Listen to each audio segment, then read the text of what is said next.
ഒഴിവാക്കപ്പെട്ടവന്റെ ദിവസമാണെന്ന്. കരഞ്ഞ കണ്ണുകളുമായിട്ട് ബൗണ്ടറി ലൈനിൽ നിൽക്കുന്ന അവന്റെ ദിവസമാണെന്ന്. അതെ, ആരുടേന്നല്ലേ? മലയാളത്തിന്റെ മണിമുത്ത് സഞ്ജു വി സാംസന്റെ ദിവസം. പ്ലെയർ ഓഫ് ദ ടൂർണമെന്റ് അവാർഡും വാങ്ങിയിട്ട് സഞ്ജു എന്ന് പറഞ്ഞതാണ്. എന്താന്നല്ലേ, കണ്ടു നോക്കി.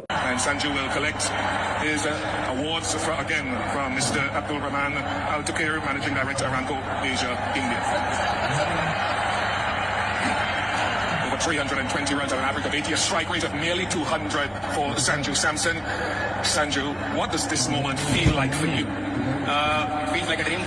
Actually, very, very happy, very grateful. ഒരു സ്വപ്നം പോലെയാണ്. ഒന്നും പറയാൻ കഴിയില്ല.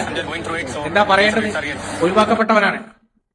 അഭിഷേക് ശർമ്മയ്ക്ക് വയറിളക്കം വന്നതിന്റെ പേരിൽ ഒരു കളി കൊണ്ടുവന്നതാണ്. ആ കളിയിൽ നിന്ന് കിട്ടേണ്ടത് കുറച്ച് റണ്ണാണെങ്കിലും ആ ടീമിന് ഒരു ഇമ്പാക്ട് ഉണ്ടാക്കുന്നുണ്ട് മനസ്സിലാക്കി സഞ്ജുവിനെ സപ്പോർട്ട് ചെയ്യാൻ ഒരുപാട് ആൾക്കാരുണ്ടായിരുന്നു. ജസ്റ്റിസ് ഫോർ സഞ്ജു എന്ന് പറഞ്ഞിട്ട്. സഞ്ജു എന്നാണ് ഇന്ത്യൻ ക്രിക്കറ്റ് ടീമിന്റെ ഇതിൽ വരുന്നത്. 2013 സഞ്ജുവിനെ ഇന്ത്യൻ ക്രിക്കറ്റ് ടീമിലേക്ക് സെലക്ട് ചെയ്തത്. അന്ന് തൊട്ട് ഇന്ത്യൻ ടീമിൽ പല ക്യാപ്റ്റന്മാരും പല കോച്ചുകളും വന്നു. വിരാട് കോഹ്ലിയും രോഹിത് ശർമ്മയും ധോണിയും അതേപോലെ തന്നെ കോച്ചായിട്ട് രവിശാസ്ത്രിയും രാഹുൽ ദ്രാവിഡും ഒക്കെ വന്നു. പക്ഷേ എന്നും സഞ്ജുവിന് അവഗണന തന്നെയായിരുന്നു. മാറ്റി നിർത്തലും. ഒന്ന് ആലോചിച്ചു നോക്കണം. 10 വർഷമാണ് അവന്റെ കരിയറിൽ പോയത്. സത്യം പറഞ്ഞു കഴിഞ്ഞാൽ സഞ്ജുവിന്റെ അച്ഛൻ പറയുന്നതിൽ എന്തെങ്കിലും തെറ്റുണ്ടോ? ഇല്ല. 10 വർഷമാണ് അവന്റെ കരിയറിൽ നഷ്ടപ്പെട്ടത്. എന്തൊക്കെ പറഞ്ഞാലും എന്ത് ഇതായാലും ആര് വന്നതിന് ശേഷമാണ് ഏറ്റവും കൂടുതൽ ചാൻസ് കിട്ടുന്നതെന്ന് ചോദിച്ചു കഴിഞ്ഞാൽ സൂര്യകുമാർ യാദവും ഗംഭീർ എന്ന് പറയുന്ന ഒരു കോച്ചും വന്നതിന് ശേഷമാണ് സഞ്ജുവിന് ഇന്ത്യൻ ടീമിലേക്ക് ചാൻസ് കിട്ടുന്നത്. ഇനി സഞ്ജുവിന്റെ യുഗമാണ്. കിട്ടിയ 5 match, quarter final, semi final, final, 3ലും ഗംഭീര കളി. ഈ വേൾഡ് കപ്പ് ഇന്ത്യ എടുത്തിട്ടുണ്ടെങ്കിൽ അത് സഞ്ജുവിന്റെ വേൾഡ് കപ്പാണ്. ആ വേൾഡ് കപ്പിൽ സഞ്ജു എന്ന് എഴുതി വെക്കണം. കാരണം എന്ന് വെച്ച് കഴിഞ്ഞാൽ സഞ്ജു ആണ് ഈ കപ്പ് നമുക്ക് എടുത്തത്. 140 കോടി ജനങ്ങൾക്കും ഇന്ത്യൻ ടീമിന്റെ ടോപ്പിൽ നിന്നിട്ട് ഫസ്റ്റ് ബാറ്റിംഗിൽ തന്നെ നല്ല റൺസ് കൊണ്ടുവന്ന് നമ്മുടെ വല്ല അടിപൊളി ടോട്ടൽ കൊണ്ടുവന്നത് സഞ്ജു ആണ്. അവന്റെ വേൾഡ് കപ്പാണ്. മാറ്റി നിർത്തപ്പെട്ടവന്റെ വേൾഡ് കപ്പാണ്.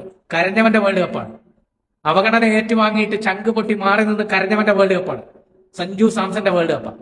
പ്ലെയർ ഓഫ് ദ ടൂർണമെന്റ് ആണ് കിട്ടിയിരിക്കുന്നത്. ഏത് ചെറിയൊരു കളിയൊന്നുമല്ല, ICC ടൂർണമെന്റ്, ഇന്റർനാഷണൽ ക്രിക്കറ്റിന്റെ ICC ടൂർണമെന്റിന്റെ പ്ലെയർ ഓഫ് ദ ടൂർണമെന്റ് വാങ്ങിയിരിക്കുകയാണ് മലയാളത്തിന്റെ മണിമുത്ത് സഞ്ജു സാംസൺ.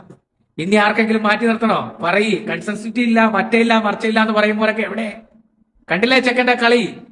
വന്നിട്ട് 2 റൺ അടിച്ചിട്ട് പോണ അടിയല്ല, ക്ലാസ്, മാസ്, അടിപൊളി. ഇതാണ് സഞ്ജു സാംസൺ. ഇനി മാറ്റി നിർത്താൻ പറ്റുമോ? അടുത്ത ഇന്ത്യൻ ക്യാപ്റ്റനാണ്, മനസ്സിലായ? അടുത്ത ഇന്ത്യൻ ക്യാപ്റ്റനാണ്. ഇനി മരുമോനിക്കോ കൊച്ചുമോനിക്കോ വേണ്ടിയിട്ടൊക്കെ സഞ്ജുവിനെ മാറ്റി നിർത്താൻ പറ്റുമോ? സമ്മതിക്കോ? കാരണം ഇത് വിരാട് കോഹ്ലിക്കും രോഹിത് ശർമ്മയ്ക്കും ഉള്ളതിനെക്കാട്ടി ഏറ്റവും കൂടുതൽ ഫാൻസ് ഇന്ന് സഞ്ജുവിനുണ്ടെന്നാണ് തോന്നുന്നത്. അത്രയ്ക്കും ഫാൻസ് ആണ് സഞ്ജുവിന്. അത്രയ്ക്കും ഫാൻസ് ഫോളോവേഴ്സും സഞ്ജുവിനെ ഇഷ്ടപ്പെടുന്നവരുമാണ്. നമ്മുടെ മലയാളികൾ മാത്രമല്ല സഞ്ജുവിനെ ഇഷ്ടപ്പെടുന്ന, ഉത്തരേന്ത്യക്കാരുമാണ്. കാരണം നമുക്ക് സഞ്ജുവിന്റെ കളി കാണുമ്പോൾ ഏറ്റവും കൂടുതൽ തോന്നുന്നത് എന്താ പറയുക, 2023 രോഹിത് ശർമ്മ കളിച്ച കളിയാണ്. കാരണം വന്ന തുടക്കത്തിലെ അടി. പക്ഷേ ഈ സഞ്ജുവിന്റെ കളിയിൽ ഒരുപാട് മാറ്റങ്ങൾ വന്നിട്ടുണ്ടല്ലേ. സഞ്ജു ഒരു 6 അടിച്ച് അടുത്ത 6 അടിക്കാൻ നോക്കുന്ന സഞ്ജുവിനല്ല നമ്മളിപ്പോ കാണുന്നത്. ഒരു ബൗണ്ടറി പോയി കഴിഞ്ഞ് കഴിഞ്ഞാൽ ഒരു സിംഗിൾ എടുത്ത് സ്ട്രൈക്ക് കൊടുക്കുന്ന സഞ്ജുവിനെയാണ് നമുക്ക് കാണുന്നത്. സത്യം പറഞ്ഞു കഴിഞ്ഞാൽ മുത്തേ സഞ്ജു, ലവ് യുടാ. നീ എന്റെ നാട്ടുകാരന്. ഓ മുത്തേ, അഭിമാനം, ചങ്ക്, ലവ് യുടാ സഞ്ജു, ലവ് യു.